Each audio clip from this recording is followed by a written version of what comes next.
natin lumaban kasi po iilan lang po kaming nagsasalita. At kahit naman po ako, nung hindi po ako yung front and center, iilan silang nagsasalita. At marami sa kanila ay kinukulong, kinakasuhan. Yung KKK kung tawagin ko po, no, puyog, tapos kaso, tapos kulong. At isa si Senator Lacson sa nagpapairal din nun. So makita po natin sa Blue Ribbon Committee nung nag-umpisa kay Senator Marcoleta, maganda po yung umpisa. Pag-take over ni Senator Lacson, biglang tinuro kay Senator Jinggoy, kay Senator Joel Villanueva, kay Senator Chis Escudero. At nung matuturo yung ibang senador, pero kakampi niya, parang medyo natigil doon. So, ganun din po, no? Nung una, kung saan-saan tinuturo, kung umaabot na sa mga sekretary, umaabot sa Malacanang, pero si Senator Lacson, hindi na dinala yung witness, siya na yung sumagot. On the record po lahat yan. At siya naman po, sinasagot niya yan. So, paano tayo humantong dito? So, doon pa muna po ako sa bakit. Pag wala na pong nagsalita at na-cover up po, to be fair to this administration, to be fair to President Marcos Jr., umuusad, may mga nakukulong, may investigasyon, may lumalabas.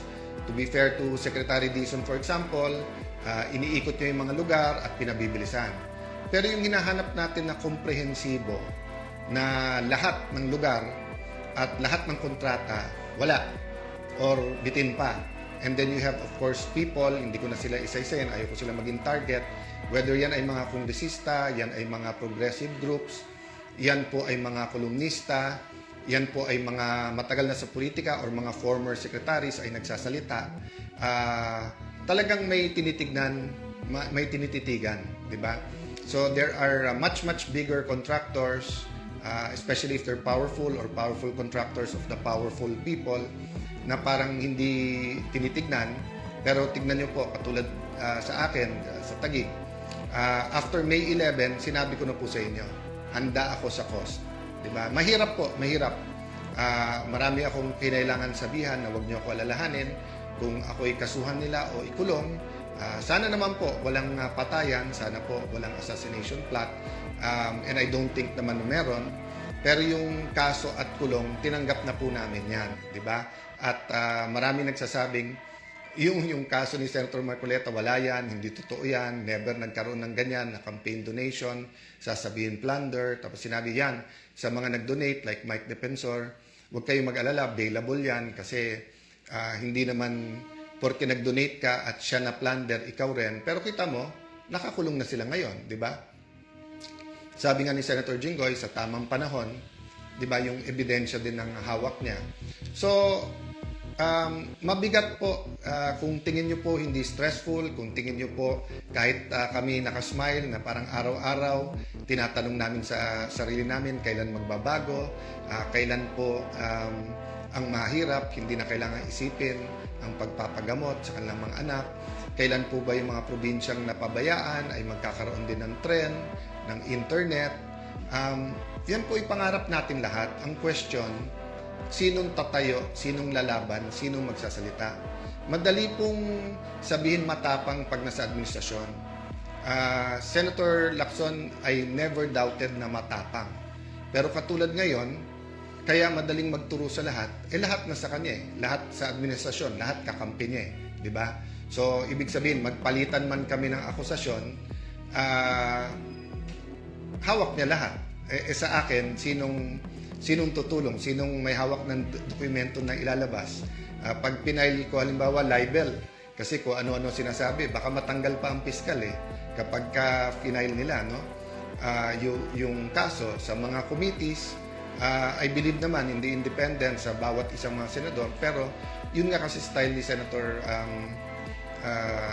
Lacson, old style yon, yung may dossier ka, may hawak ka, tapos ililik mo through your other colleagues na, eto mga hawak pagka nagkalaban o kaya makikipagkaibigan sa'yo, pero once na hindi kayo nag-agree, tututukan ka na. At ngayon, ako naman ang sinasampulan niya, di ba? So, may score yan eh. So, sinampulan niya si Jinggoy, sinampulan niya po si Senator Marcoleta, Senator Chis, Senator Joel. So, 2-all lang score. So, syempre, medyo nagtatampo din si Senator Lacson. Ba't nagkaganon? Problema, di ba, nagkaroon ng coup sa Senate, nakaupo kami, 13, kailangan nila ng boto. So, now, ako naman po ang tinututukan niya. Sabi nung iba, Sen, siya lang po yun. Walang kilalaman ng Malacanang, wala yung iba. I don't really know, and I'll give Malacanang the benefit of the doubt. Of course, naging klaro sa amin na maraming bawal. Halimbawa, bawal maging Senate President ang opposition kasi gagalaw talaga ang lahat para ang makaupo ay kakampi nila. But so far naman, masasabi ko naman na very straightforward, honest, very, how do I put it, patas ang pagpapatakbo ni Senator Win. Of course, umangal kami sa impeachment dun sa presiding officer. Wala naman akong doubt maganda ang pagpapatakbo ni Senator Escudero. Ang question lang kung nasunod yung rules, di ba? So walang doubt po sa amin nung tinigil yung pagbibigay ng medical assistance kasi napakarami po tayong tinutulungan sa medical assistance. Nireport po sa akin na maraming project hindi napopondohan. DBM naman daw, hindi naman DPWH, pero dapat DPWH yung nagpa-follow up. At pag na-delay ito, hindi naman si Alan Cayetano magsasuffer. At hindi lang Taguigueño kasi nga marami na pong dumadaan sa mga kalye ng Taguig na hindi po taga-Taguig. Ulitin ko po yun yung mga ibang projects po na sinasabi ni Senator Lacson, pinapakinabangan ng daan-libong tao yan. Yung ilan mga parks, pag Christmas lang po, 20,000-30,000. Yung daanan na isang sinasabi nila, dinadaanan ng mga galing Laguna papuntang Rizal. Alam niyo naman po, Arca South, BGC, whether mga kapitbahay namin sa Muntinlupa, Las Piñas, Makati, Pasig, Pateros ay dumadaan din dyan. So pag tinigil yung mga projects or binitin or hindi nilabas ang pondo, ang nagsasuffer dyan mga tao. Balita ko sa House din, maraming kongresista na hindi pumirma sa impeachment. Hindi ko alam for sure kasi hindi ko sila nakakausap. At yung ilan na nakakausap ko ay nagsabi nga na tigil yung kanilang pondo.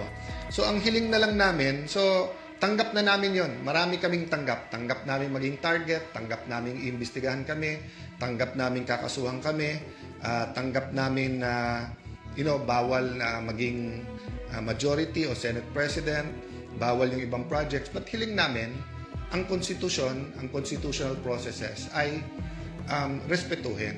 Diba? Huwag nating isang tabi yung batas. So sabi nga nila, sabi po ni Yusek Claire na wala ba akong faith sa korte? May faith ako sa korte. Tapos sabi niya, mag-abogado na lang ako para kila Senator Jinggoy, sila Senator Marcoleta. Hindi yun yung point Wala naman choice ang korte pag may final. Pero ano ang fina-file? Kasi pag final mo non-bailable, katulad nito, baka matapos yung impeachment, hindi po participate si Senator Jinggoy, Senator Marcoleta. Napaka-importante nung kanilang participation. Special treatment daw pag sila'y nag-participate. Hindi po. Kasi unlike an MTC judge, an RTC judge, unlike sa Supreme Court, not sa Supreme Court, unlike Court of Appeals, Court of Tax Appeals na kung mag-isa lang yung judge, let's say sa RTC, pwede mo ilipat yung kaso na yun sa ibang branch. Sa Sandigan or CA, pagka hindi pumwede, nag-inhibit yung isang justice, may papalit na isang justice. Sa Supreme Court, of course, kung 15 sila lang. Pero kahit na mag-inhibit yung isa, may 14 ka pa. Pero sa impeachment po, 2/3 of all members. So as long as member pa rin sila, pag hindi po sila nag-attend, counted as acquitted yung boto nila.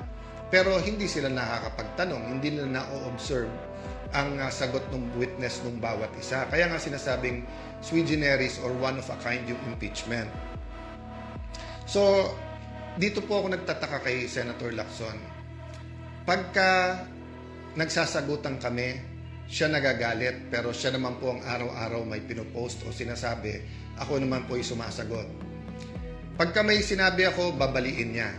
Tapos sasabihin niya ay cross the line. Ano pong example nun? Di ba po ang topic natin, kung tama na yung Supreme Court ay magbigay ng supina, sa BIR, sa AMLA at saka sa mga bangko. At ang sabi po ng prosecution, kasi nga hindi tumugon o hindi tumama sa kanyang kita at sa kanyang SALN ng Vice President. So kinumpare ko lang to, no? So sabi ko, kung si Senator Lacson tumaas ang SALN, ibig ba sabihin pwede na natin isupina, 'di ba? Yung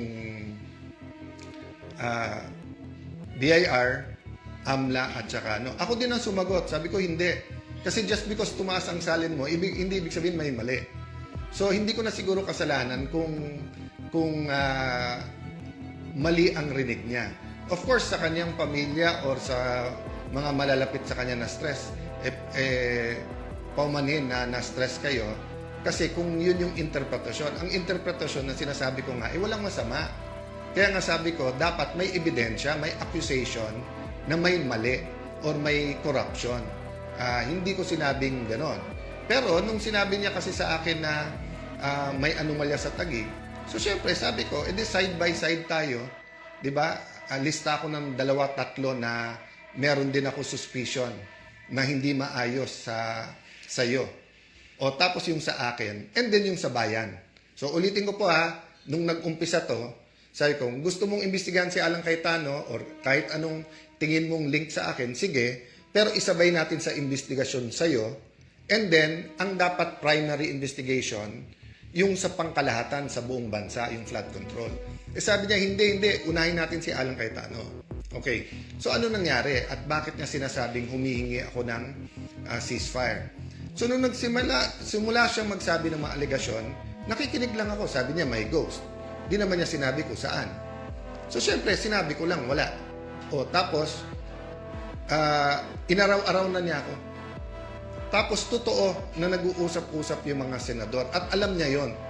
At isang senador nagsabi sa akin, ako mahigit sa isa, Alan, hanggang saan to? Sabi ko, yung para sa bansa, kailangan lumabas yung totoo. But reasonable kami. At hindi kami papayag sa sinungaling, hindi kami papayag na kung saan-saan dinadala, di ba? Ang gusto lang namin, patas at lumabas yung totoo, katotohanan. So sabi niya, pero Alan, pag naglaban-laban yung mga senador at araw-araw na lang laban-laban senador, 3 mangyayari. 1, baka bumaksak ang rating ng senador, baka bumalik yung plano na mag-chacha or mag-charter change at alisin ng senador. Ayaw naman natin yan. Sabi ko, yes, ayaw natin yan.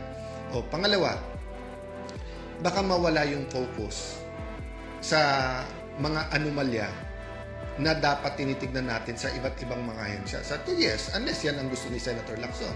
Unless ginagamit niya talaga to para pang-distract, unless may nag-uutos sa kanya at ayaw niyang dun mapunta, gusto niya nasa amin yung focus o siya yung nasa dyaryo araw-araw. Sabi niya, pangatlo, Alan, hindi mo ba na-realize yung hirap ng ating kababayan? So sabi ko sa senador na mga kausap ko, alam ko, bakit? Hindi naman ako sa subdivision nakatira eh. So yung mga kapitbahay ko na nagta-tricycle na naglalakad na lang, o yung mga kapitbahay ko na may tricycle na minsan tumitigil na lang sa pagpapamasada dahil nga sa taas ng presyo ng gasolina at ng diesel, o dun sa mga nagrereklamo sa presyo ng kuryente, yung iba nababasa lang sa dyaryo. Sa amin, na nakatira kami sa isang community na very humble, at sa amin na very open kami sa aming community, may lumalapit talaga para sa tulong, whether yan sa kuryente, sa pagkain, sa paggagamot. Tapos tatanggalan pa kami ng pondo or ng karapatan na mag-endorse pagka dito sa medical assistance. So tignan nyo naman po kalagayan ko. Kami na po kinukuyog, kami na po kinakasuhan, kami na gustong ikulong. Sinabi na po diretso ni Senator Lacson yan na dapat si Alan ikulong. O okay na. Ang hinihingi ko lang, patas at huwag gamitin ang batas sa pabor lang sa iyo. Okay. So sabi nung ibang mga senador, anong pwede natin gawin? Sabi ko, ayusin lang natin. Diba? Imbestigahan ang dapat imbestigahan. Wala naman nagsasuggest ng kung ano-ano. Ang salitang ceasefire hindi po nanggaling sa akin. Tinanong ako ng isang senador na habang inaayos natin lahat, wala pa naman members yung ibang committee, habang hinihintay natin ang SONA, yung LEDAC, ano ba tingin mo, Alan? So, sabi ko, walang problema ako kung ano nasa harap ko, yun ang gagawin ko. Basta pag may lumabas na ebidensya or may bagong issue, kailangan lumabas yung totoo. So for example, sa kuryente, di ba? Yan po ba ay batas lang o meron talagang kumikita dyan? Yung presyo ng langis, yan po ba talaga ay dala lang po ng conflict sa Middle East o meron po talagang mga oil companies na nagte-take advantage? Kaya marami nagagalit sa akin. Kasi whether yan po ay online gaming, whether yan ay vape, hindi ako pwedeng tumahimik dyan. Bakit? Mas takot po ako sa Diyos kaso sa tao. Di ba? So syempre po, gusto ko na may tiwala sa akin ng tao. But if it's a choice between one audience, God, and pagmamahal ng tao, ang pipiliin ko pagmamahal ng Diyos. So blessing sa akin ng Panginoon na nandiyan kayo at sumusuporta at lalo kayong dumadami na nanonood dyan sa Facebook at sa YouTube at sa social media. Mamaya I'll go to talk about yung traditional media, no? So, nung ako'y tahimik, nagagalit si Senator. Nung ako'y nagsasalita, hindi naman araw-araw din yun eh. Sabi nila, araw-araw nagfe-Facebook. Tignan nyo po yung mga post ko. Hindi po araw-araw yun. I think it was 2024 or 2025 yung aking Cayetano in Action 365, no? At iba din mga topic natin doon. But ang point ko, nung ako'y nagsasalita, ang daldal ko daw, ang dakdak daw ng dakdak, kung ano-ano daw sinasabi, ano na nangyayari sa akin. Nung tumahimik naman ako, araw-araw may bago, baka guilty, hindi mapaliwanag. Tapos ngayon sasabihin na humihingi ako sa kanya na itigil niya. Hindi ko po, sabi ko, haharapin ko. Ang hiningi ko nung tinanong ako, yung salitang ceasefire sa ibang senador na galing yon. At ang sagot ko nga, guys, hindi nyo kailangan kausapin kasi titignan nyo nga. Tahimik nga lang ako,